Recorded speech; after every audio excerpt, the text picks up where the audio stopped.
तो देखो अपन बात कर रहे थे किसकी, फर्स्ट तो अपन बात कर रहे थे न्यूक्लियर प्रॉपर्टी की, तो नाभिक के बारे में देख लिया था। न्यूक्लियर की कुछ प्रॉपर्टी अपन ने देख ली थी, एक उसमें इंपॉर्टेंट प्रॉपर्टी आती है नाभिक का आयतन, नाभिक का आकार, वो देख लिया था। उसके बाद आता आपके पास एक संकुलन गुणांक, जिसे बोलते हैं अपन पैकिंग फ्रैक्शन। क्या बोलते हैं? संकुलन गुणांक। संकुलन गुणांक और पैकिंग फ्रैक्शन, ये क्या होता है अपने पास? संकुलन गुणांक और पैकिंग फ्रैक्शन। देखो यदि मैं संकुलन गुणांक और पैकिंग फ्रैक्शन की बात करता हूं तो ये होता क्या है? वैसे तो एक ये फिजिकल क्वांटिटी है, बट संकुलन गुणांक का मतलब, अब संकुलन गुणांक किसका? नाभिक का। अब मैं बात करता हूं कि आपके पास कोई भी नाभिक है, उसका संकुलन गुणांक देखो यहाँ पे नाम से स्पष्ट है, क्या? Packing fraction. क्या स्पष्ट है?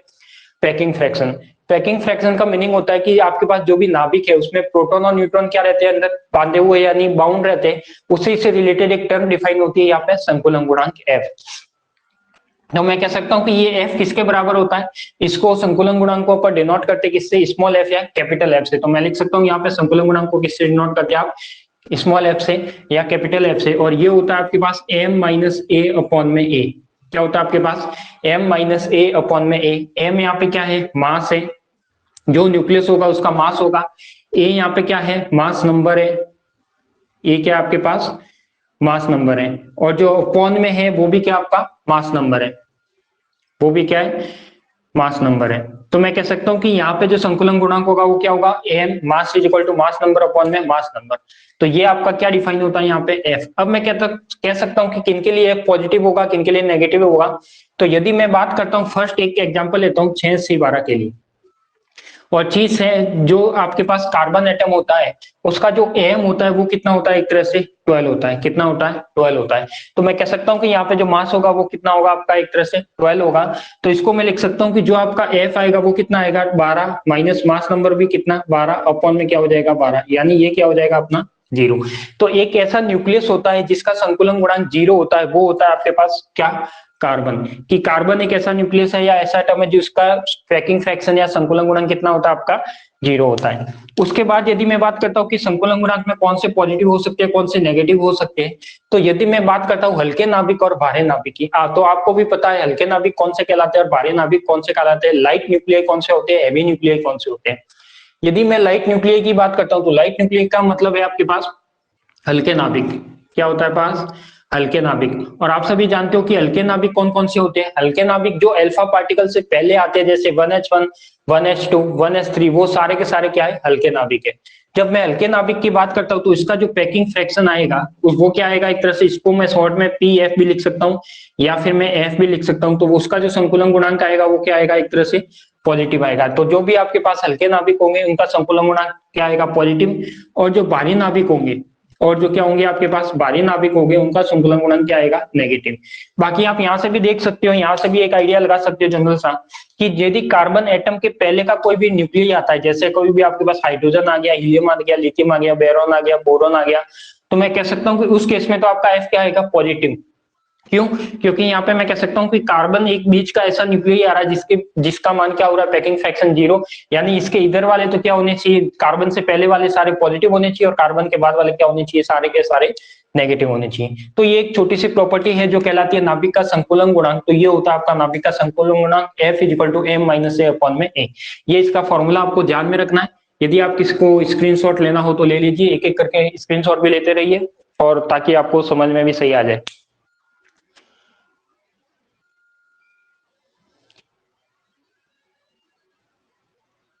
फिर अपन बात करते हैं किसकी? नेक्स्ट प्रॉपर्टी की। नेक्स्ट प्रॉपर्टी है आपके पास संकुलन गुणांक हो गया आपके पास। नेक्स्ट प्रॉपर्टी आती है आपके पास नाभिकीय कोणीय संवेग की। किसकी आती है? नाभिकीय कोणीय संवेग की। अब देखो ये नाभिकीय कोणीय संवेग क्या होता है? वैसे तो एंगुलर मोमेंटम का मीनिंग सभी को पता होगा कि एंगुलर मोमेंटम क्या होता है। कोई बता सकता है क्या? नाभिकीय कोणीय संवेग,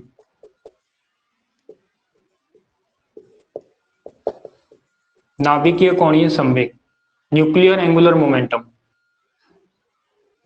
बताइए न्यूक्लियर एंगुलर मोमेंटम क्या होता है?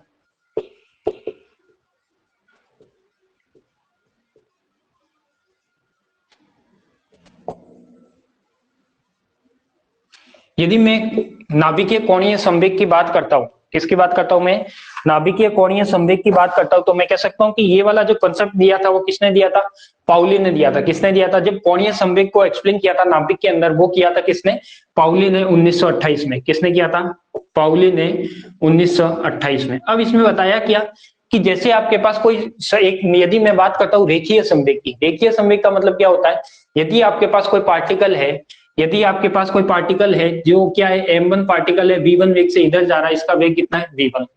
यदि कोई पार्टिकल है आपका m2, वो क्या कर रहा है, v2 वेग से इधर आ रहा है, तो मैं कह सकता हूं कि इसका रेखीय संवेग क्या होगा, p1 होगा, और इसका क्या होगा, p2 होगा। किसके इक्वल होगा, mv1 के इक्वल, और ये क्या होगा आपके पास, m2v2 के ऊपर। यदि मैं टोटल संवेग निकालू इसका, तो दोनों ऑपोजिट डायरेक्शन में है, तो ये क्या हो जाएगा, एक तरह से m1v1 माइनस का m2v2, ये टोटल नेट रिजल्टेंट संवेग आ जाएगा। ठीक है, तो ऐसे ही बात करते अपन, बात करते हैं किसकी, एंगुलर मोमेंटम की। तो देखो यदि मैं रेखिक, यदि कोई पार्टिकल लीनियर मोशन करता है तो उसमें डिफाइन होता है आपके पास रेखीय संवेग। बट यहाँ पे आपको पता है कि जो इलेक्ट्रॉन है, वो इलेक्ट्रॉन अलग अलग ऑर्बिट में नाभिक में राउंड लगाते हैं। क्या करते हैं, अलग अलग ऑर्बिट में इलेक्ट्रॉन राउंड लगाते हैं। तो मैं कह सकता हूं कि ये जो नाभिकीय कोणीय संवेग है, ये कैसे डिफाइन होगा, तो आप सभी को ये भी पता होगा कि जो नाभिकीय कोणीय संवेग को व्यक्त करते हैं अपन किससे, कैपिटल जे से। किससे व्यक्त करते हैं, कैपिटल जे से। और कैपिटल जे से आप उसकी जे की वैल्यू भी निकालना सीख चुके हो सेल मॉडल के द्वारा। तो आपको पता होगा कि जो जे होता है वो कितना होता है। यदि मैं इसके कोणीय संवेग की बात करूं, नाभिकीय कोणीय संवेग की बात करूं, तो जो कोणीय संवेग होता है आपके पास वो कितना होता है, एक तरह से J is equal to J plus one H cut. सभी को पता होगा, कोई नया कंसेप्ट नहीं है, आपने क्वांटम मैकेनिक्स में भी पढ़ा है, और जो इसके सेल मॉडल से बात की थी उसमें भी मैंने बताया था कि जे क्या होता है। इसके बाद आपको ये भी पता है कि कुल जो कोणीय संवेग है, अब ये आपका जे होता है वो कुल कोणीय संवेग है। कुल कोणीय संवेग किसके इक्वल होता है, कुल कोणीय संवेग होता है, एक रिलेशन होता है, J vector is equal to L vector plus का एस वेक्टर, यही होता है आपके पास। तो मैं कह सकता हूं कि यहाँ पे एल क्या होगा और एस क्या होगा, बताइए, कोई बता सकता है क्या यहाँ पे कि यहाँ पे एल क्या होगा और एस क्या होगा। तो मैं कह सकता हूं कि जो कक्षीय कोणीय संवेग है, यानी जो एल है वो क्या है आपके पास, कक्षीय कोणीय संवेग। क्या होता है, कक्षीय कोणीय संवेग, यानी जो ऑर्बिट होती है नाभिक में, क्या होती है आपके पास, एक तरह से मैंने क्या माना था कि जो आपके पास नाभिक है, नाभिक को भी मैंने क्या माना है, एक ऑर्बिट के अंदर माना है, यानी उसके अंदर भी कुछ ऑर्बिट होती है जैसे इलेक्ट्रॉन की रहती है। तो उसका जो कक्षीय कोणीय संवेग होगा वो किसके इक्वल होगा, L is equal to L plus one और एच कट। और एल यहाँ पे क्या है, एक तरह से क्वांटम नंबर है, कक्षीय क्वांटम नंबर है, ऑर्बिटल क्वांटम नंबर है। एस की बात करूं तो ये होती है आपके पास चक्रण क्वांटम संख्या है, चक्रण कोणीय संवेग। क्या होता है आपके पास, चक्रण कोणीय संवेग। तो चक्रण कोणीय संवेग किसके इक्वल होता है, तो एस इज इक्वल टू हो जाएगा S plus one under root H cut. सभी को पता है। तो मैं यहाँ पे लिख सकता हूं कि जो जे होगा, J plus one under root H cut is equal to L plus one under root H cut plus S plus one under root H cut. तो ये वाला रिलेशन आएगा एक तरह से टोटल कोणीय संवेग का। ठीक है, तो ना ये आपका कहलाता है एक तरह से नाभिकीय कोणीय संवेग।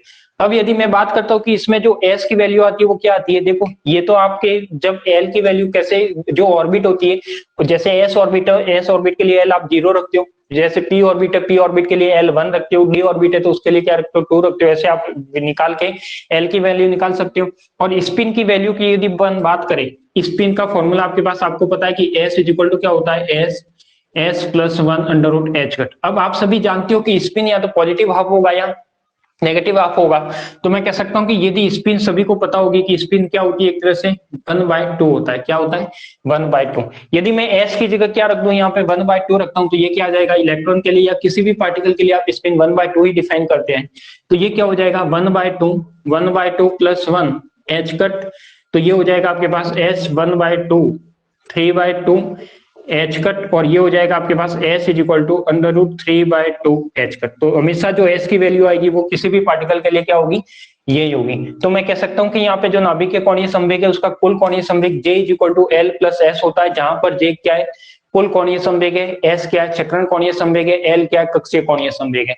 तो यहाँ पे मैं कह सकता हूँ एल की वैल्यू आप इस तरीके से लिख सकते हो, एस की वैल्यू इस तरीके से लिख सकते हो। इन तीनों की वैल्यू भी आपको पता है जो क्वांटम नंबर होता है, और एस की वैल्यू आप ऐसे निकाल भी सकते हो। जल्दी से इसका स्क्रीनशॉट ले लीजिए, बढ़ते आगे।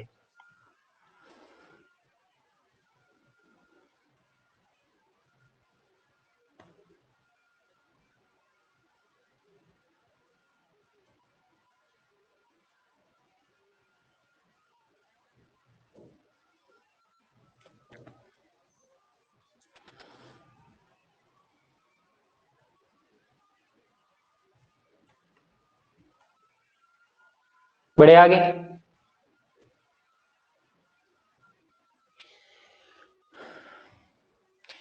ठीक है, नेक्स्ट बात करते हैं अपन नेक्स्ट प्रॉपर्टी की। एस बिल्कुल स्पिन है, सभी को पता है। अब अपन बात करते हैं नेक्स्ट प्रॉपर्टी की। नेक्स्ट होता है आपके पास चुंबकीय आघूर्ण। तो ये आपके पास था नाभिकीय कोणीय संवेग। नेक्स्ट आता है आपके पास नाभिकीय चुंबकीय आघूर्ण। देखो इस तरीके से अपन यदि पढ़ लेते हैं तो आपका तो सिलेबस बहुत ही जल्दी हो जाएगा।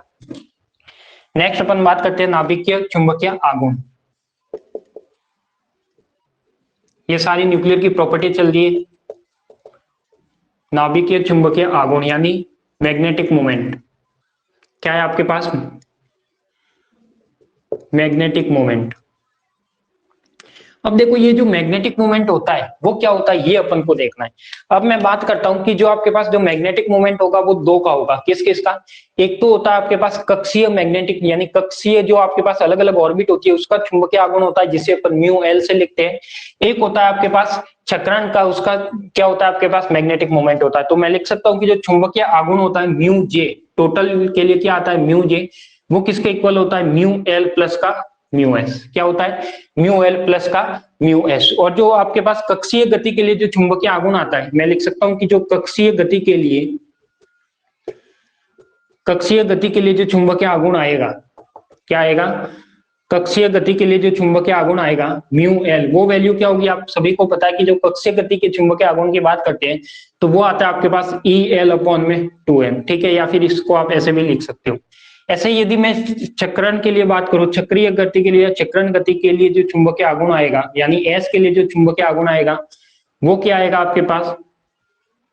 वो आएगा आपके पास mu S is equal to E S upon में 2m, ये आएगा। यदि मैं इन दोनों को ऐड करता हूं तो आपके पास क्या निकलता है? कुल नाभिकीय चुंबकीय आघूर्ण निकलता है, क्योंकि इसके अंदर दो टर्म डिफाइन होती है, एक तो कक्षीय गति के लिए चुंबकीय आघूर्ण, एक चक्रण गति के लिए चुंबकीय आघूर्ण। जब दोनों को अलग अलग डिफाइन करते हो तो मैं लिख सकता हूं कि आपने ये देखो, आपने सेल मॉडल के द्वारा म्यू जे निकालना सीखा था। एक तो चुंबकीय आघूर्ण निकालने का ये तरीका होता है जो अपन ने लिया कि म्यू एल निकालो, म्यू एस निकालो और आपका क्या निकलेगा? म्यू जे निकल जाएगा। एक फॉर्मूला आपने सेल मॉडल में जो देखा था म्यू जे होता है, वो क्या होता है आपके पास? जी जे, और यहाँ पे बोर मैग्नेटॉन के लिए क्या आता है? म्यू एम या म्यू एन। तो ये आपका क्या कहलाता है? एक म्यू जे आप यहाँ से भी निकाल सकते हो कि कोई भी आपके पास न्यूक्लियस आ जाए तो मैं कह सकता हूँ कि यहाँ पर देखो जो डिपेंडेंट है जी जे अपना एक कांस्टेंट है, ये भी अपना क्या है, एक तरह से यूनिट है, बोर मैग्नेटॉन जिसे बोलते हैं। तो मैं कह सकता हूँ कि जो यहाँ पे म्यू जे है वो किसके प्रोपोर्शनल होगा? जे के। और जे की वैल्यू आपने निकालनी सीख ली थी, और ये एग्जाम्पल भी मैंने बताया था कि इसको अपन कैसे निकालते हैं। तो कह सकता हूँ कि यहाँ पे जी जे की वैल्यू अपन ने क्या ली थी, बताओ किसी को याद हो तो? G L plus minus G S minus G L upon में 2l प्लस 1, ये वाली वैल्यू ली थी। और प्रोटॉन न्यूट्रॉन के लिए मैंने जी एस और जी एल की वैल्यू भी आपको डिफाइन करके बताई थी कि प्रोटॉन के लिए क्या लेना है, न्यूट्रॉन के लिए क्या लेना है। प्रोटॉन के लिए आपको जी एल क्या लेना है? 1 लेना है, बाकी 5.586 लेना है। और न्यूट्रॉन के लिए जो जी एल लेना वो तो 0 लेना है, और जो जी एस तो क्या, जी एल तो लेना है 0 और जी एस लेना आपका -3.826। तो इस टाइप से वो वैल्यू कुछ लेनी है।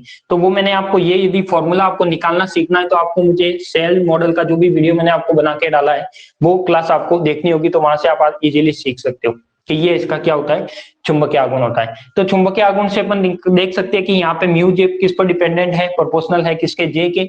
जी जे कांस्टेंट है, म्यू एम कांस्टेंट है। अब ये म्यू एम है, ये क्या है? ये होता है आपके पास एक तरह से बोर मैग्नेटॉन। क्या होता है आपके पास?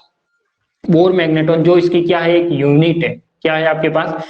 बोर मैग्नेटॉन इसकी क्या है? यूनिट है। किसकी? इसकी चुंबकीय आघूर्ण की। तो मैं कह सकता हूँ ये किसके इक्वल होता है? ये होता है आपके पास ई एच कट अपॉन में 2m। क्या होता है? ई एच कट अपॉन में 2m। या फिर आप इसे लिख सकते हो mu M is equal to E H को अपन एच अपन 2 पाई लिखते हैं, क्वांटम में पढ़ा है। तो ई एच अपॉन में क्या हो जाएगा? वो 4πm। तो जो बोर मैग्नेटॉन होता है वो इसके इक्वल होता है। तो ये आपके पास था एक तरह से नाभिकीय चुंबकीय आघूर्ण। तो चलो ये भी क्लियर हो गया हो तो बढ़ते आगे, बढ़े आगे। किसी को यदि कोई ये स्क्रीनशॉट लेना हो तो आप स्क्रीनशॉट ले भी सकते हो। नेक्स्ट आता है आपके पास नाभिकीय चुंबकीय आघूर्ण के बाद आता है पेरिटी। यदि आपको ये वाली चीजें लिखनी है जो मैं आपको अभी बता रहा हूं तो उसको आप वीडियो को स्टॉप करके भी लिख सकते हो, कोई दिक्कत नहीं है। बाद में जो रिकॉर्डेड आपके पास अवेलेबल होगा वहां से आप लिख सकते हो। नेक्स्ट बात करता हूं मैं पेरिटी की। नाभिक की पेरिटी कैसे क्या होती है? क्या होती है कि जो नाभिक होता है उसकी पेरिटी क्या होती है। अब किसी भी नाभिक की पेरिटी निकालना आप सेल मॉडल में सीख चुके हो। मैं यहाँ पे बताने जा रहा हूँ केवल और केवल एक पेरिटी। तो मुझे पता करना है कि कोई भी पार्टिकल है, क्या है आपके पास, कोई भी पार्टिकल है वो स्थायी है या नहीं है, वो यदि आपको चेक करना है तो आप पेरिटी के द्वारा उसको चेक कर सकते हो। मैं कहता हूं कि स्थायी अवस्था को व्यक्त करने के लिए, स्थायी अवस्था को स्थायी अवस्था को व्यक्त करने के लिए पेरिटी डिफाइन की गई है। और पेरिटी कैसे डिफाइन की गई है? जैसे कोई पार्टिकल है वो किसी ना किसी स्टेट में है, तो उसका कोई भी, यदि कोई पार्टिकल की पोजीशन पता करनी है तो उसके लिए अपन डिफाइन करते हैं क्या, उसका तरंग फलन। तो मैंने मान लिया कि कोई पार्टिकल है वो किसी स्टेट में है, तो उस स्टेट का जो अवस्था तरंग फलन होगा वो क्या होगा अपने पास, साई एक्स वाई जेड। मैंने ये कोई तरंग फलन डिसाइड कर लिया। अब आपको ये भी पता है कि पेरिटी टू टाइप से होती है, एक तो इवन होती है, एक ऑड होती है। तो दोनों में डिफरेंस क्या रहता है कि यदि मैं यहाँ पे क्या करूं, साई को माइनस एक्स माइनस वाई और माइनस जेड से रिप्लेस कर, क्या कर दूं, कोई तरंग फलन था किसी भी पार्टिकल का किसी स्टेट के लिए साई एक्स वाई जेड, उसको यदि मैं psi minus X minus Y और माइनस जेड से क्या कर दूं, रिप्लेस कर दूं। रिप्लेस जब मैं करूंगा तो इसमें क्या होगा, तो एक आपके पास दो कंडीशन बनेगी। एक तो आएगी आपके पास ये वाली कंडीशन, यानी जो आपके पास साई एक्स वाई जेड था उसको यदि आपने minus X minus Y minus Z से भी रिप्लेस किया तो आपके पास दोनों वैल्यू क्या रहती है, सेम रहती है। इसका मतलब मैं कह सकता हूं कि ये क्या आपकी एक तरह से इवन पेरिटी है। क्या आपके पास एक तरह से इवन पेरिटी है। यदि इसका ऑपोजिट हो जाता है, यानी ये माइनस रिप्लेस करूं मैं इसमें, यदि ये सारे माइनस रिप्लेस करूं तो वो माइनस क्या आ जाए, बार आ जाए, यानी psi X Y Z is equal to minus psi X minus Y और माइनस जेड, ये वाली टर्म आ जाती है। तो ये क्या हो जाता है आपके पास एक तरह से और पेरिटी होगी। ये क्या होगी आपके पास, और पेरिटी होगी। तो ये दो पेरिटी मानी जाती है, एक इवन मानी जाती है, एक ऑड मानी जाती है। और मैं कहता हूं कि पेरिटी एक ऑपरेटर भी होता है। क्या होता है आपके पास, पेरिटी होता है। पेरिटी इज एक ऑपरेटर है। तो ऑपरेटर का मतलब क्या होता है, आपने क्वांटम में मैंने पढ़ाया भी था पेरिटी ऑपरेटर क्या होता है। तो पेरिटी ऑपरेटर एक तरह से पी से डिनोट करते हैं। क्या करते हैं, पी से डिनोट करते हैं। यदि कोई पी तरंग फलन साई पर आपतित होता है तो वो आपको क्या मिलता है, वो अपन बात करते हैं, या तो प्लस मिलेगा या माइनस मिलेगा। तो मैं कह सकता हूं कि यदि आपके पास पी साई अपन कहते हैं तो अपन को क्या मिलेगा, या तो प्लस मिलेगा या माइनस, या तो इवन मिलेगा या ऑड मिलेगा। और पेरिटी का मतलब वही होता है कि जो आपके पास तरंग फलन है उसको क्या करते हैं, एक्स से, यानी एक्स को माइनस एक्स, वाई को माइनस वाई और जेड को माइनस जेड से क्या करते हैं अपन, रिप्लेस करते हैं। तो इस टाइप से अपन कह सकते हैं कि ये जो पेरिटी है उसको इस तरीके से डिफाइन कर सकते हैं। यदि मैं कहता हूं कि पेरिटी स्कोर यदि पी को पी एक बार तो मैं पी को ऑपरेट करता हूं तो हो सकता है तरंग फलन चेंज हो जाए, हो सकता है वो प्लस माइनस में आ जाए। यदि मैं एक ही पेरिटी ऑपरेटर को दो बार ऑपरेट करता हूं, यानी दो बार पेरिटी ऑपरेटर अप्लाई करता हूं, तो आपके पास वापस वो का वही तरंग फलन आता है। क्वांटम में पढ़ चुके हो कि कोई भी पेरिटी ऑपरेटर है, पेरिटी ऑपरेटर को किसी में एक बार अप्लाई करने की बजाय दो बार अप्लाई करो तरंग फलन पर, तो वापस वो का वही आपके पास क्या मिलता है, ऑपरेटर मिलता है। तो ये होती है आपके पास एक तरह से पेरिटी। ठीक है, तो इसको भी आप स्क्रीनशॉट में लेना चाहो तो ले सकते हो। फिर बढ़ते हैं अपन आगे।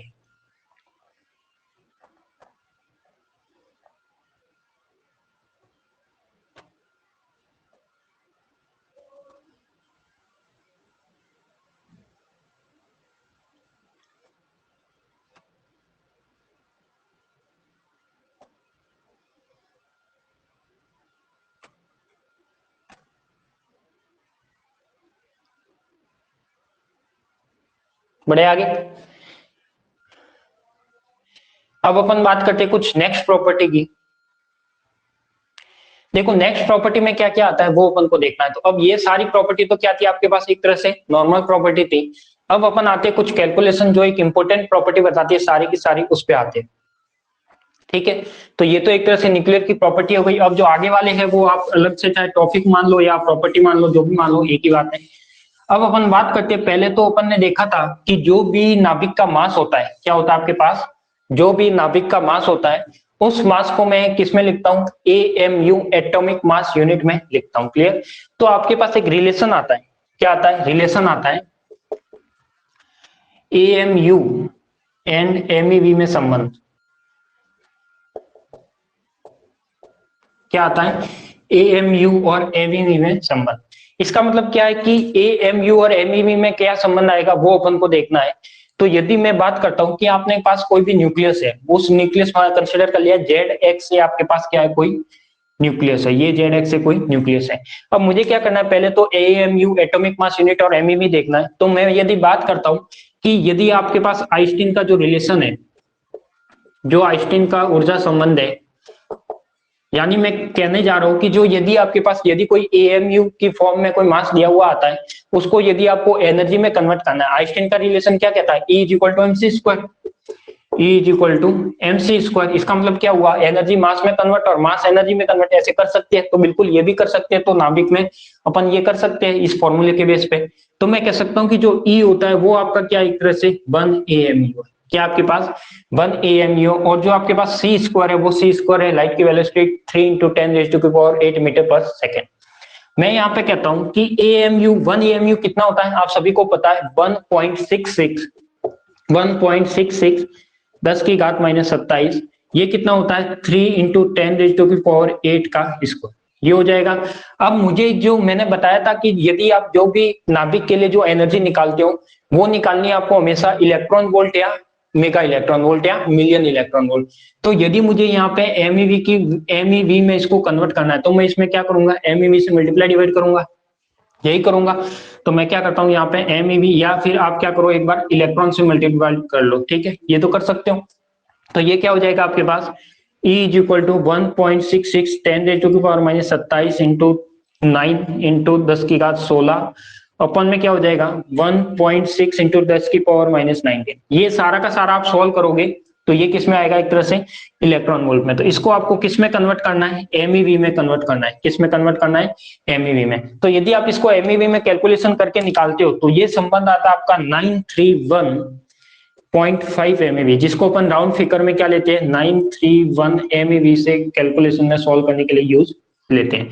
तो मैं कह सकता हूं कि आपके पास जो एनर्जी का रिलेशन आता है, कोई भी आपके पास एटॉमिक मास यूनिट का कंसेप्ट दिया हो और उसको यदि एनर्जी में कन्वर्ट करना हो, तो आपको सिंपल सा क्या करना है, 931 MEV से क्या करना है, मल्टीप्लाई करना है। क्या करना है, 931 MEV से मल्टीप्लाई करना है। बताओ ये चीज क्लियर है क्या।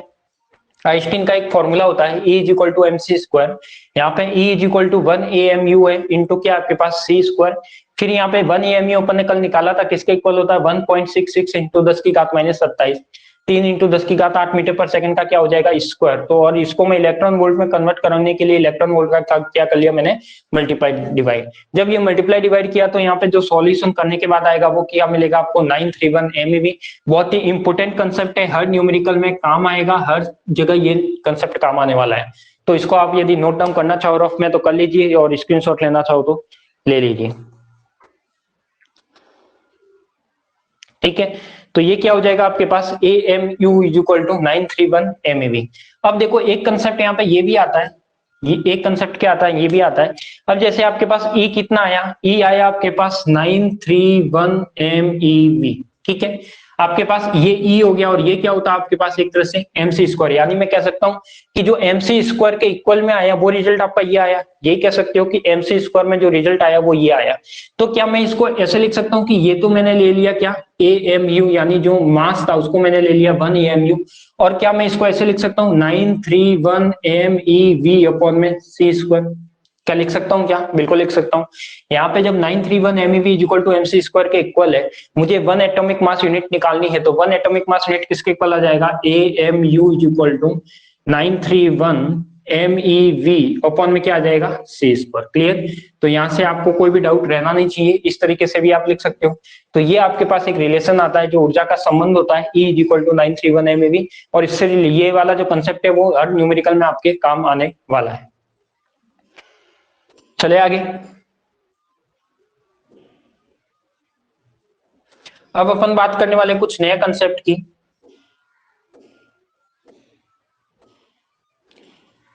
देखो लिखने में तो नहीं लिख सकते, यदि आप कहते हो कि 931.5 को नहीं लिख सकते, बट इसमें क्या कई बुकों में जो न्यूमेरिकल को इजी बनाना है तो उसमें 931 MEV ही लिखा हुआ है। तो इसमें ये एकदम एग्जैक्ट 5 नहीं आता, इसको अपन ने 5 लिखा है, 4 पॉइंट में आता है। तो 4 पॉइंट में आता है, बट उसको अपन ने राउंड फिगर में 5 मान लिया। तो किसी बुक में आपको ये मिलेगा, किसी बुक में आपको ये मिलेगा। बट न्यूमेरिकल यदि आपको सॉल्व करना है तो आप कोशिश ये करना कि इससे ही मल्टीप्लाई करो, क्योंकि आप न्यूमेरिकल में यदि पॉइंट वाले में चक्कर में पढ़ोगे तो हो सकता है आपकी कैलकुलेशन लेंथी जाएगी, टाइम भी ज्यादा लगेगा। लगेगा, तो राउंड फिगर में आपका ये आंसर इससे निकल सकता है। क्लियर? बढ़ते आगे, नेक्स्ट अपन बात करते हैं किसकी, ये सारी चीजें हो गई है अपने पास जो जो इंपोर्टेंट थी। अब अपन आते हैं एक मेन चीज पे जो होता है मास डिफेक्ट, द्रव्यमान श्रुति। क्या होता है आपके पास द्रव्यमान श्रुति, मास डिफेक्ट क्या होता है वो अपन को देखना है। देखो यदि मैं बात करता हूं किसकी, मास डिफेक्ट की, द्रव्यमान श्रुति की,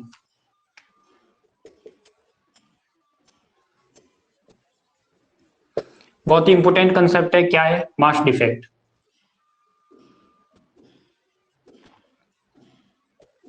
क्या है आपके पास मास डिफेक्ट? यदि मैं यहाँ पे मास डिफेक्ट की बात करता हूं तो मास डिफेक्ट के लिए क्या डिफाइन होता है आपको पता ही होगा कि यदि मैं मास डिफेक्ट की बात करता हूं तो एक तरह से मास डिफेक्ट का मतलब होता है मास, देखो यहाँ के नाम से ही पता लग रहा है कि ये किसी न किसी के मास का क्या है डिफरेंस है। क्या है? किसी न किसी के मास का क्या है डिफरेंस है। यहाँ पे कंसिडर किया मैंने कि मेरे पास एक नाभिक है, एक न्यूक्लियाई है ZXA, एक क्या है आपके पास न्यूक्लियाई है। क्या है आपके पास? कोई न्यूक्लियाई है जिसका मैंने नाम ले लिया ZXA, एक न्यूक्लियाई है। क्लियर? जब ZXA न्यूक्लियाई है इसका मतलब मैं कह सकता हूँ ये मास डिफेक्ट क्या होता है, इसको अपन कैसे लिखते हैं, तो मैं कह सकता हूँ कि इस नाभिक में कोई ना कोई मास का अंतर आएगा। क्या आएगा? मास का डिफरेंस आएगा। तो मैं यहाँ पे कह सकता हूँ कि यहाँ पे क्या आ सकता है, जो डेल एम है इसको मैं लिखता हूँ किससे, डेल एम से। Del M is equal to क्या होता है आपके पास, ZMP, फॉर्मूला आपने 12th क्लास में भी पढ़ रखा है, A माइनस ZMN माइनस का M और AZ, ये फॉर्मूला सभी ने पढ़ा होगा ऑलमोस्ट। तो देखो यहाँ पे क्या क्या शो कर रहा है, क्या क्या टर्म क्या शो कर रही है। यदि मैं Z की बात करूं, Z यहाँ पे क्या है, नंबर ऑफ प्रोटॉन। क्या है आपके पास? नंबर ऑफ प्रोटॉन भी बोल सकते हो, या फिर आप क्या बोल सकते हो, ये क्या है, एटॉमिक नंबर है, या फिर क्या आपके पास एटॉमिक नंबर है। क्या आपके पास एटॉमिक नंबर है। यदि एमपी की बात करें तो ये क्या है, मास ऑफ प्रोटॉन। क्या है आपके पास? Mass of proton. A minus Z क्या आपके पास, वो है आपके पास एक तरह से नंबर ऑफ न्यूट्रॉन।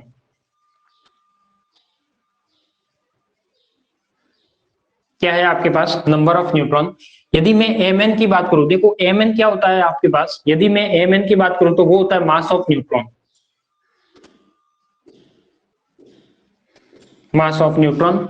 और जो आपके पास MAZ है, MAZ एक तरह से क्या होता है, जो नाभिक का एक्चुअल मास होता है, रियल मास होता है, वो क्या होता है आपके पास MAZ।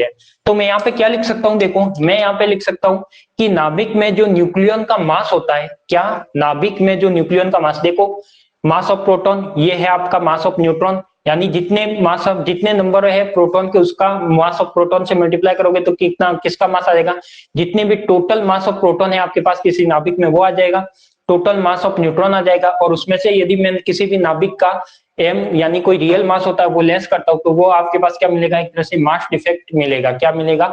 Mass defect. तो देखो इसमें कैसे, इसको यदि थ्योरी में लिखोगे तो आप क्या लिख सकते हो, मैं ऐसे लिख सकता हूं कि किसी भी न्यूक्लियन का द्रव्यमान होता है वो क्या होता है कि नाभिक के वास्तविक द्रव्यमान से क्या होता है, कम होता है। यानी मैं कह सकता हूं कि देखो यहाँ पे बड़ा कौन होगा, एक तरह से आप बता सकते हो बड़ा कौन है, ये है या ये है। यहाँ पे आप देख सकते हो कि देखो बड़े में से ये क्या हो रहा है, एक छोटा लेस हो रहा है। क्या हो रहा है? बड़े में से एक छोटा लेस हो रहा है। तो मैं कह सकता हूँ यहाँ पे कि जो भी न्यूक्लियन का द्रव्यमान होगा उससे क्या होगा, जो आपका ये वाला द्रव्यमान होगा वो कम होगा। अब यदि मैं किसी भी नाभिक के लिए ये वाला डिफरेंस निकालूं, मान लो किसी भी नाभिक के लिए मैं ये वाला डिफरेंस निकालूं, तो ये ऑलमोस्ट जो रिजल्ट आता है वो 0.00 समथिंग में ही आएगा। क्या आएगा? 0.002, 0.001 इस टाइप से इसका रिजल्ट मिलने वाला है। तो कोई भी न्यूमेरिकल आप करोगे तो उसमें आपको पता लग जाएगा ZMP A minus ZMN minus MAZ होता है तो आपको इसको रिजल्ट क्या मिलता है। तो मैं कह सकता हूं कि कोई भी मास का अंतर होता है, यानी किस मास का अंतर, एक तो न्यूक्लियन के मास का अंतर, कोई भी नाभिक में जो न्यूक्लियन का मास है उसमें से यदि नाभिक का वास्तविक मास को कम कर दिया जाए या डिफरेंस निकाला जाए दोनों का, तो ये आपको मिलता है मास डिफेक्ट, जिसे बोलते हैं अपन द्रव्यमान श्रुति। ये हो जाएगा आपके पास। अब मैं कह सकता हूँ यहाँ पे मैं एक एग्जाम्पल लेता हूँ, जैसे आपके पास कोई अल्फा पार्टिकल है, 2He4 क्या है आपके पास, कोई अल्फा पार्टिकल है। अब मैं कहता हूं यहाँ पे कि जो इसका मास है, जो आपका वास्तविक द्रव्यमान है MAZ, वो, या फिर मैं कह सकता हूँ कि मास ऑफ, यदि न्यूमेरिकल पढ़ोगे तो वहां पे दिया होगा mass of helium atom, mass of alpha particle, तो वो होगा आपके पास कोई 4.0026 AMU। कंसीडर किया कि मेरे पास ये वैल्यू। क्लियर? अब मैं बात करता हूँ कि आपके पास Z क्या हो जाएगा, तो देखो यहाँ पे Z क्या है आपके पास, इसके लिए Z 2 हो जाएगा, N भी कितना हो जाएगा 2। मास ऑफ प्रोटॉन सबको पता है, यदि आप AMU में लेते हो तो 1.0073 AMU आता है। न्यूट्रॉन में लेते हो, मास ऑफ न्यूट्रॉन लेते हो, तो ये क्या आता है, ये भी सभी को पता है 1.0086 या ये 3 AMU आता है। क्लियर, कल ही मैंने बताया था दोनों के मास। अब मैं बात करता हूँ कि अब यहाँ पे आप इसकी वैल्यू निकाल सकते हो, डेल एम निकाल सकते हो, तो डेल एम कैसे निकलेगा, जेड एम पी कितना है 2, 1.0072 AMU, ये AMU में ही आएगा, प्लस न्यूट्रॉन भी दो, ये कितना आ जाएगा 1.0086 AMU। फिर क्या जाएगा आपके पास माइनस, और माइनस का कितना 4.0026 AMU। ठीक है, यदि इसमें ये सारी की सारी वैल्यू निकालोगे तो ये क्या आ जाएगा आपका, एक तरह से डेल एम आएगा। अब ये डेल एम किस में आया, ये डेल एम आया आपका किस में, AMU में। जो भी रिजल्ट आएगा आपके पास किस में आएगा, एटॉमिक मास यूनिट में। किस में आएगा, एटॉमिक मास यूनिट में। अब आपको यदि मैं एटॉमिक मास यूनिट, ये जो आपका जो भी मास निकलेगा, ये क्या निकल रहा है, अपना मास ही निकल रहा है।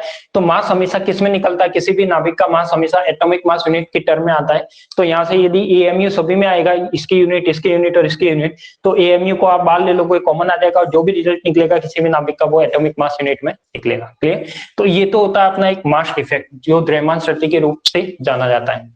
क्लियर है सभी को, किसी भी नाभिक का यदि मास इफेक्ट निकालना हो तो आप यहां से निकाल सकते हो। क्लियर, अब इसी के बेस पे एक नई टर्म डिफाइन करने वाले हैं, बाइंडिंग एनर्जी। क्या डिफाइन करने वाले अपन, बाइंडिंग एनर्जी। की बाइंडिंग एनर्जी क्या होती है, बाइंडिंग एनर्जी से आप क्या समझते हैं। तो देखो ये एक इंपॉर्टेंट फॉर्मूला है, बहुत सारे न्यूमेरिकल में आपके काम आने वाला है, और हर कॉम्पिटिशन एग्जाम में भी ये पूछा जाता है, और BSc वाली एग्जाम में तो विशेष तो पूछा जाता है। ठीक है, बड़े आगे नेक्स्ट अपन बात करते हैं इसकी बाइंडिंग एनर्जी की। किसकी बात करते हैं अपन, बाइंडिंग एनर्जी की। तो देखो बाइंडिंग एनर्जी क्या होती है वो अपन देखते हैं। हटा दो इसको, कोई बता सकता है कि बाइंडिंग एनर्जी क्या होती है, किसी भी नाभिक के लिए जो बाइंडिंग एनर्जी होती है वो क्या होती है।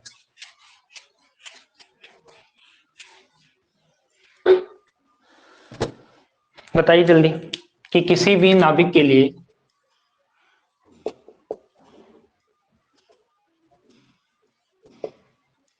बंधन ऊर्जा क्या होती है। यदि मैं नाभिक की बंधन ऊर्जा की बात करूं तो देखो इसमें होता है क्या, नाभिक की बंधन ऊर्जा में यदि मैं कहता हूं कि कोई नाभिक है, क्या है आपके पास, कोई भी न्यूक्लियस है, उस न्यूक्लियस के अंदर प्रोटॉन प्लस न्यूट्रॉन है। क्या है आपके पास, नाभिक के अंदर प्रोटॉन प्लस न्यूट्रॉन है। जब किसी न्यूक्लियस में प्रोटॉन और न्यूट्रॉन है तो वो क्या रहते हैं, एक तरह से बाउंड अवस्था में रहते हैं। मैंने कंसीडर किया कि कोई भी नाभिक स्थायी अवस्था में है, इसका मतलब वो क्या, स्थायी अवस्था में मतलब इसमें प्रोटॉन और न्यूट्रॉन स्ट्रॉन्ग फोर्स से क्या हुआ है, बाउंड है। क्या है, स्ट्रॉन्ग फोर्स से बाउंड है। अब मुझे क्या करना है, उस न्यूट्रॉन प्रोटॉन को सेपरेट करना है। सेपरेट करने का मतलब होता है न्यूट्रॉन प्रोटॉन को अलग करना। जो न्यूट्रॉन प्रोटॉन बंधे हुए हैं, जो बाउंड है, उनको मैं यदि अलग करूं तो अलग करने के लिए मुझे कुछ ना कुछ एनर्जी रिक्वायर्ड होगी। क्या होगी, एनर्जी रिक्वायर्ड होगी। तो उस एनर्जी को ही अपन क्या कहते हैं, नाभिक की बंधन ऊर्जा कहते हैं। यदि मैं कहता हूं कि कोई भी न्यूक्लियस है, उस नाभिक को आप तोड़ना चाहते हो, नाभिक को तोड़ने का मीनिंग भी वही है, न्यूट्रॉन प्रोटॉन को अलग अलग करना, क्योंकि नाभिक के अंदर यही तो न्यूक्लियन है आपके पास। और जब न्यूक्लियन को सेपरेट किया जाता है तो मैं कह सकता हूं कि वही नाभिक की क्या है, बंधन ऊर्जा। यानी मैं कह सकता हूं नाभिक को तोड़ने के लिए जो आवश्यकता एनर्जी की होती है, नाभिक को तोड़ने के लिए या ब्रेकअप करने के लिए, ब्रोकअप करने के लिए आवश्यक ऊर्जा होती है, जितनी आवश्यक ऊर्जा होती है वही उसकी क्या कहलाती है, बाइंडिंग एनर्जी कहलाती है। क्या कहलाती है, शॉर्ट फॉर्म में लिखा है मैंने कि किसी भी नाभिक को आपको तोड़ना हो तो उसके लिए जो एनर्जी रिक्वायर्ड होगी वो क्या कहलाएगी, आपकी बाइंडिंग एनर्जी कहलाएगी। अब बाइंडिंग एनर्जी निकालेंगे कैसे, ये भी अपन को पता होना चाहिए कि किसी भी नाभिक की बंधन ऊर्जा कैसे निकालते हैं। तो ये क्या हो जाएगा, नाभिक को तोड़ने के लिए आवश्यक ऊर्जा, नाभिक की बंधन ऊर्जा। अब मैं कह सकता हूं, या फिर मैं कह सकता हूं कि न्यूक्लियन को सेपरेट करना। क्या होगा, न्यूक्लियन को सेपरेट। अब सेपरेट को क्या कहते हैं हिंदी में, सेपरेट। सेपरेट सेपरेट का मतलब तो क्या होता है, मैं इंग्लिश में लिख लेता हूं कि न्यूक्लियन को सेपरेट करना। न्यूक्लियन को सेपरेट करना मतलब प्रोटॉन न्यूट्रॉन को अलग अलग करना। ठीक है, तो वो क्या कहलाता है, आपका एक तरह से बंधन ऊर्जा। तो न्यूक्लियन को सेपरेट करने के लिए जो भी एनर्जी रिक्वायर्ड है वो आपकी क्या है, नाभिक की बंधन ऊर्जा है। नाभिक को तोड़ने के लिए जो आवश्यक ऊर्जा है वो नाभिक की क्या है, बंधन ऊर्जा। क्लियर, दो क्लियर है। अब मैं बात करता हूं इसके फॉर्मूले की। तो किसी भी बाइंडिंग एनर्जी को आप लिखने के लिए दो तरह के फॉर्मूले यूज लेते हो। तो एक तो बाइंडिंग एनर्जी जो अपने लिक्विड ड्रॉप मॉडल से निकाली थी, क्या निकाली थी, लिक्विड ड्रॉप मॉडल से निकाली थी। तो आपको पता होगा कि लिक्विड ड्रॉप मॉडल में अपन ने 5 टर्म निकाली थी। तो एक बाइंडिंग एनर्जी तो आप वहां से निकाल सकते हो कि कोई भी न्यूक्लियस आ जाए, उसमें कुछ एनर्जी की वैल्यू दी हुई हो, आयतन ऊर्जा हो, कूलम्ब ऊर्जा हो, पृष्ठीय ऊर्जा हो, अयुग्मन ऊर्जा हो, तो वहां से आप क्या निकाल सकते हो, बाइंडिंग एनर्जी निकाल सकते हो। और एक कंसेप्ट आपके पास ये आता है जो आपके 12th क्लास में भी था कि बाइंडिंग एनर्जी निकालनी हो तो यानी या तो मैं इसको ई बी से लिखता हूँ, या फिर मैं कई बार इसको बाइंडिंग एनर्जी ऐसे भी शॉर्ट में फॉर्म में लिखता हूँ। तो कैसे भी लिख लो, एक ही बात है। बाइंडिंग एनर्जी लिखने, यदि मैं बाइंडिंग एनर्जी का फॉर्मूला लिखता हूँ तो वो क्या होगा आपके पास, या जैसे मैं लिखता हूँ एक तरह से ऐसे कंसिडर कर लो कि आइंस्टीन का जो रिलेशन है वो ये होता है, सभी को पता है, सभी को पता है कि जो आइंस्टीन का रिलेशन होता है वो ये होता है। अब यदि मैं क्या करूं, यहाँ पे डेल ई लगा दूं और यहाँ पे डेल एम लगा दूं, तो ये आपके पास क्या है, जो एनर्जी है, जो एनर्जी का डिफरेंस या जो एनर्जी आएगी वो अपनी एक तरह से क्या है, बाइंडिंग एनर्जी। और ये क्या आपके पास मास डिफेक्ट डेल एम, अभी अपन ने पढ़ा है कि वो क्या होता है, मास डिफेक्ट इनटू क्या होता है आपके पास सी स्क्वायर लाइट की वेलोसिटी।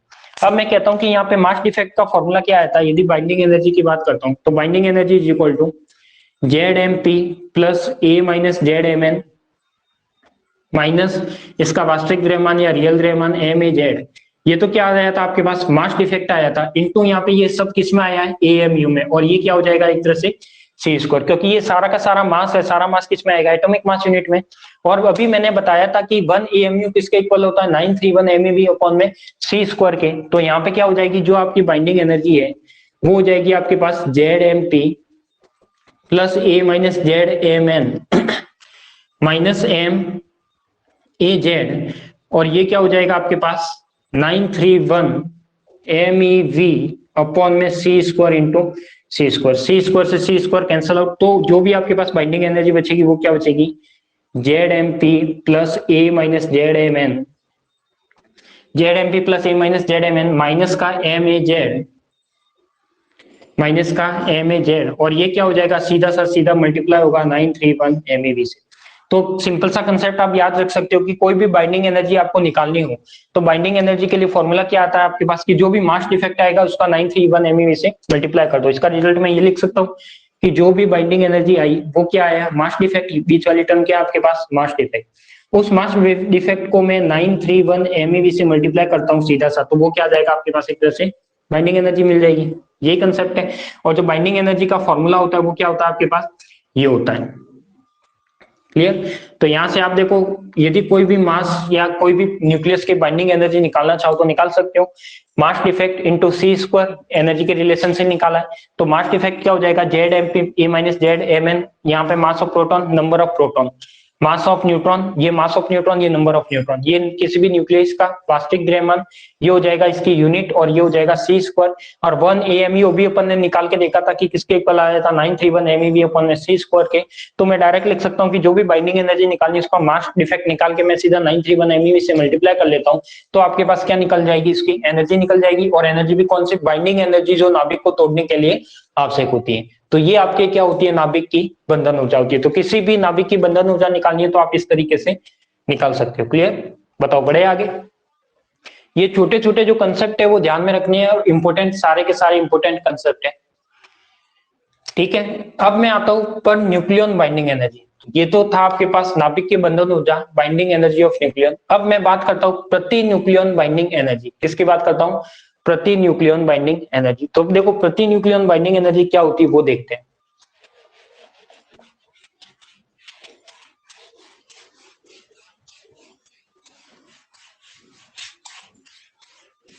अब देखो बाइंडिंग एनर्जी अपन ने निकालना सीख लिया, कैसे बाइंडिंग एनर्जी निकालते हैं। अब यदि मैं बात करता हूं पर न्यूक्लियन बाइंडिंग एनर्जी, प्रति न्यूक्लियन,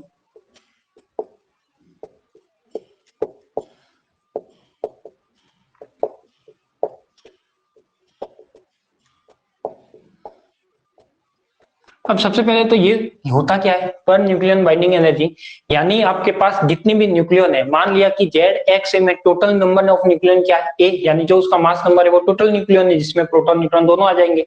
तो मैं कह सकता हूं यहाँ पे देखो कैसे, यदि आपके पास मैं कह सकता हूं कि जेड एक्स ए, क्या है आपके पास जेड एक्सिस। तो मैं ऐसे लिख सकता हूँ कि जो आपके पास ए होगा वो क्या होगा, जेड प्लस एम होगा। क्या होगा, जेड प्लस एम। यदि मुझे एन निकालना होता है तो आप क्या करते हो, ए माइनस जेड ही करते हो, यही है आपके पास। तो मैं कह सकता हूँ कि एन इज इक्वल टू क्या हो जाएगा आपके पास, ए माइनस जेड। तो ये वाले टर्म आ सकती है, तो मैं कह सकता हूँ कि एन इज इक्वल टू क्या होगा, ए माइनस जेड होता है। तो मैं ऐसे भी लिख सकता हूँ कि जो भी आपके पास न्यूक्लियन है, इसका मतलब ये ए क्या है आपके पास, total number of nucleon. A क्या है आपके पास, total number of nucleon, total number of nucleon. जब ये वाला है अपने पास कंसेप्ट कि ये टोटल नंबर ऑफ न्यूक्लियन होता है, तो इस एक न्यूक्लियन की बाइंडिंग एनर्जी कितनी होगी, कहने का मतलब ये है। यदि मैं पर न्यूक्लियन बंधन ऊर्जा की बात करता हूं तो मैं कहता हूं कि टोटल नंबर ऑफ न्यूक्लियन है उसकी बाइंडिंग एनर्जी कितनी होगी, यानी एक न्यूक्लियन की बाइंडिंग एनर्जी कैसे फाइंड की जा सकती है, तो वो अपन देखते हैं।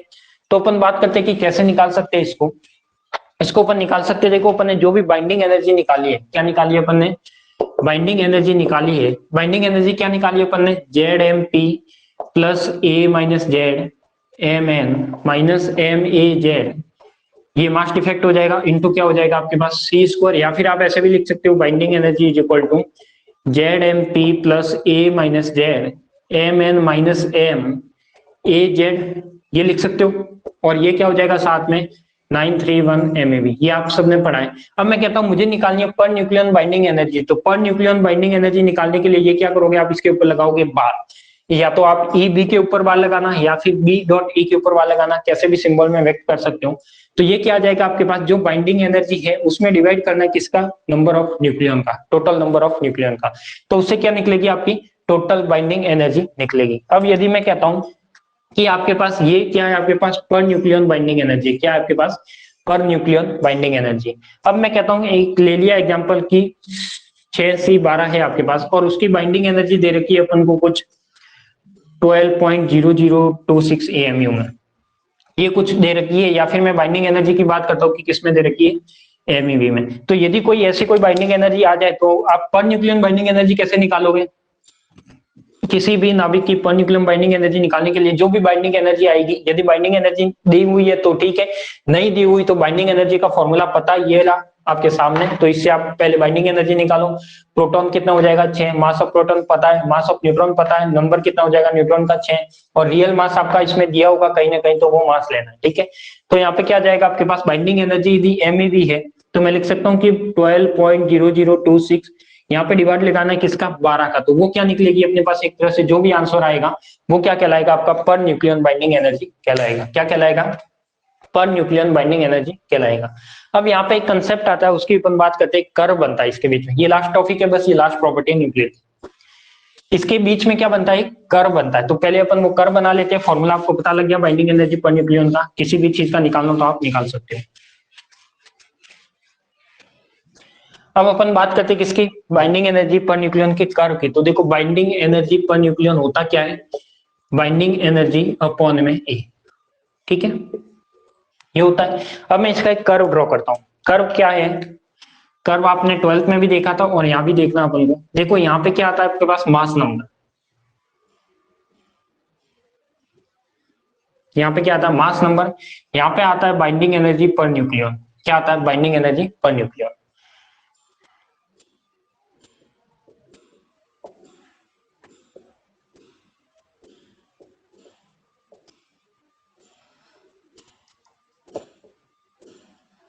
ये सारे के सारे किसमें, बाइंडिंग एनर्जी पर न्यूक्लियन है किसमें, MeV में।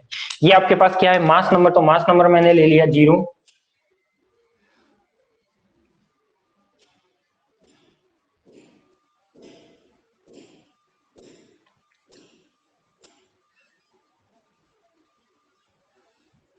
इस टाइप से मैंने क्या ले लिया, मास नंबर ले लिया। अब मैं कह सकता हूँ इसका कर्व कैसे बनेगा, इसका कर्व कुछ इस टाइप से बनेगा। अब देखो यहाँ पे यदि मैं ये इसका कर्व ड्रॉ करता हूँ कि जैसे जैसे मास नंबर और बाइंडिंग एनर्जी आप निकालते हो यदि कर्व बनाओगे तो ये कर्व कुछ इस टाइप से आएगा, आपने 12th क्लास में भी देखा होगा।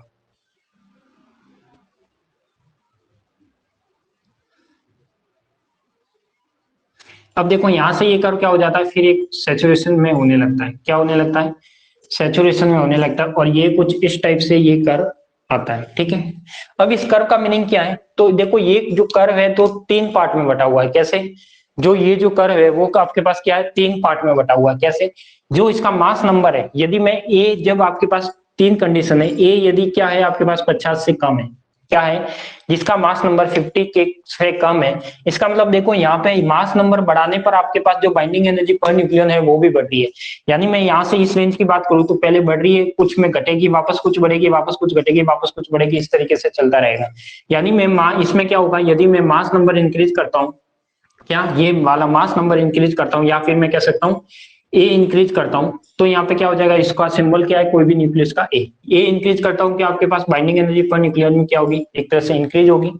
सेकंड केस लेता हूँ, ए यदि 50 से क्या हो, ज्यादा हो, ए 50 से ज्यादा हो और किससे कम हो, 50 से तो ज्यादा और ऑलमोस्ट 150 से कम हो, 150 से क्या हो, 150 से कम हो। यदि दूसरा केस में ये लेता हूं तो इसमें देखो 50 से लगभग ये यहाँ तक क्या आती है, एक तरह से सैचुरेट रहता है। सैचुरेट यानी एक तरह से क्या रहता है, एक ही अवस्था में रहता है, यानी जो बाइंडिंग एनर्जी पर न्यूक्लियन रहती है वो आसपास रहती है, यानी एक तरह से मैं कह सकता हूँ कांस्टेंट। कांस्टेंट का मतलब आसपास, यानी हल्का सा इसमें वेरिएशन आता है। तीसरा आता है आपके पास कि जो बाइंडिंग एनर्जी है वो यदि 150 से ज्यादा हो जाए तो वो क्या हो जाती है, वापस ये जैसे जैसे आप बढ़ाओगे तो बाइंडिंग एनर्जी क्या होने लगती है, कम होने लगती है। ये 3 पॉइंट तो ये आपके पास। अब मैं कह सकता हूँ कि ये कुछ पार्टिकल ऐसे थे, कुछ पार्टिकल ऐसे थे, जैसे जैसे मैंने मास नंबर बढ़ाया ये वाले कुछ पार्टिकल क्या बन गए अपने पास, एक तरह से इस तरह का कर्व बन गया। तो यहाँ पे मैं कह सकता हूँ कि जो लाइट न्यूक्लियाई होते हैं, लाइट यानी हल्के नाभिक, क्या होते हैं आपके पास, हल्के नाभिक। और जो हल्के नाभिक होते हैं जैसे 1H1 हो गया, 1H2 हो गया, 1H3 हो गया, तो जो भी हल्के नाभिक होते हैं आपके पास, उन हल्के नाभिक में मैं कह सकता हूँ कि इनका जो कर्व आता है, या फिर मैं कह सकता हूँ कि जो भी आपके पास हल्के नाभिक है उनकी बाइंडिंग एनर्जी क्या होती है, एक तरह से दूसरों के कंपेयर में क्या होती है, कम होती है। जो उनकी बाइंडिंग एनर्जी है वो दूसरों के कंपेयर में क्या होती है, कम होती है। तो मैं कह सकता हूँ कि इसमें बाइंडिंग एनर्जी कम होती है, किसमें, हल्के नाभिक में। अब यदि मैं बात करता हूँ आपके पास यदि कुछ ऐसे पार्टिकल आ जाए जिसमें 2He4, 6C12, 8O16, यदि कोई इस टाइप के नाभिक आ जाए तो ये क्या कहता है कि ये जो नाभिक है इनके जो कर्व बनते हैं वो एकदम शार्प बनते हैं। क्या बनते हैं, शार्प। शार्प का मतलब होता है जो इसका पिक पॉइंट आता है वो ऐसे नाभिकों में आता है जो क्या होते हैं, सर्वाधिक स्थायी। आपने पढ़ा होगा जिसका number of proton, number of neutron क्या होता है, इक्वल होता है। जिसका नंबर ऑफ प्रोटॉन और नंबर ऑफ न्यूट्रॉन क्या होता है, इक्वल होता है, तो वो क्या कहलाता है, एक तरह से शार्प कर्व में आते हैं, यानी एकदम पिक पे आते हैं। तो मैं कह सकता हूँ कि ये वाले सारे के सारे किस में आएंगे, पिक पॉइंट पे आएंगे। फिर मैं कह सकता हूँ एक आपके पास आता है कि यहाँ पे binding energy per nucleon maximum किसका होगा, यहाँ पे अपन देख रहे हैं घट रहा है, बढ़ रहा है, घट रहा है, बढ़ रहा है। तो यहाँ पे अपना एक पॉइंट आता है, वो पॉइंट लगभग यहाँ पे आता है, तो जिसका होता है 26Fe56। एक अपने पास ये पॉइंट आता है 26Fe56, जहां पर बाइंडिंग एनर्जी पर न्यूक्लियन एक तरह से मैक्सिमम रहती है। और कितनी रहती है, तो यह एक ऐसा नाभिक है जिस पर जो बाइंडिंग एनर्जी है वो रहती है आपके पास पर न्यूक्लियन 8.8 MeV। कितनी रहती है, 8.8 MeV। यानी मैं कह सकता हूँ पर न्यूक्लियन बाइंडिंग एनर्जी जो इसमें रहती है 8.8 MeV रहती है। अब इसके बाद की जब अपन बात करेंगे तो ये वापस क्या करेगा, वापस ये धीरे धीरे क्या हो जाएगा, एक तरह से कम होता रहेगा। और जब यूरेनियम की बात करते हैं, मान लो कि आपने यूरेनियम ले लिया कोई भी, तो उस यूरेनियम के बेस पे आप यदि देखोगे, क्या करोगे, उस यूरेनियम के बेस पे यदि आप देखोगे, यदि उस यूरेनियम के बेस पे आप देखते हो तो यूरेनियम में क्या होता है आपके पास कि यूरेनियम 232 या 235, तो वो यहां से वापस क्या हो जाएगा, कम होने लग जाएगा। ठीक है, तो ये कुछ पॉइंट है जो आपको ध्यान में रखने हैं। अब मैं कह सकता हूं कि यहाँ पे जैसे 2He4, 6C12, एक तो ये वाले नाभिक ले लिए, एक मैंने ले लिया 3 लिथियम 6, 7N14, इस टाइप के नाभिक ले लिए, 5B10, इस टाइप से। अब मैं कह सकता हूं कि देखो ये भी number of mass, number of proton, number of neutron same है, ये भी नंबर ऑफ प्रोटॉन और नंबर ऑफ न्यूट्रॉन सेम है। बट इसमें होता क्या है कि जो नंबर ऑफ न्यूट्रॉन इवन वाले होते हैं वो उनकी एनर्जी एक तरह से मैक्सिमम होती है। यानी इनका जो पॉइंट आएगा, ये वाले जो न्यूक्लियाई है इनका पॉइंट आएगा वो एक तरह से मैक्सिमम पे आएगा। क्या आएगा, मैक्सिमम पे आएगा। और ये किस पे आएगा, एक तरह से मिनिमम पे आएगा। तो मैं कह सकता हूँ कि इसका क्या बनेगा, मैक्सिमा और मिनिमा। मैक्सी का मतलब तो होता है जो पिक पॉइंट आएंगे वो ऐसे नाभिकों के आएंगे, और जो लोअर पॉइंट आएंगे मिनिमम के लिए आएंगे वो ऐसे पॉइंट। यानी मैं कह सकता हूँ कि यहाँ पे ये पिक पॉइंट है वो इनका होगा, और जो ये वाला पिक पॉइंट है ये नीचे वाला वो क्या होगा, इनका होगा। तो इस तरीके से आपको ध्यान रखना है। एक इसमें ये वाला कंसेप्ट जो इंपॉर्टेंट है, कई बार एग्जाम में पूछा जाता है, Fe56, इसकी जो बाइंडिंग एनर्जी रहती है 8.8 MeV, binding energy per nucleon, binding energy नहीं। ठीक है, तो इस तरीके से इसमें कर्व बनता है और इसके कुछ पॉइंट है जो आपको कंसिडर करके ध्यान में रखने हैं। ठीक है, तो ये तो था आपके पास सारी की सारी न्यूक्लियर की प्रॉपर्टी है, वो सारी की सारी अपन ने पढ़ ली और सारी प्रॉपर्टी यहाँ पे क्या हो जाती है, एंड हो जाती है। अब इस चैप्टर में आपके पास कुछ 2-3 एक्सपेरिमेंट है, या तो एक ऑफ स्टूडर एक्सपेरिमेंट है जो आपके पास वीडियो मेरे पास बना हुआ है, वो मैं वीडियो अपलोड करूंगा आपका स्टडी मटेरियल में, और जो नोट्स की पीडीएफ है वो भी आपके शाम तक अवेलेबल हो जाएगी। और इसमें एक डेरिवेशन है, अब एक तो आपने डेरिवेशन है जो आपने फर्स्ट ईयर में पढ़ा है चतुर्ध्रुव आघूर्ण का, जो मैंने ही आपको पढ़ाया था, तो वो आपने पढ़ा होगा, तो वो का same to same 2 copy derivation है, तो मैं उसका लिंक भी दूंगा वीडियो का और उसमें नोट्स भी दूंगा, तो आप दोनों से लिख सकते हो। एक आपके पास डेरिवेशन आएगा रदरफोर्ड का, तो अपन रदरफोर्ड का जो डेरिवेशन है वो यहाँ पे अपन करेंगे, ठीक है। तो आज शाम वाली क्लास में करेंगे या फिर कल सुबह वाली क्लास में करेंगे, जैसे भी करेंगे मैं आपको मैसेज के द्वारा सूचना दे दूंगा, ठीक है। तो और कुछ पूछना हो तो बताइए।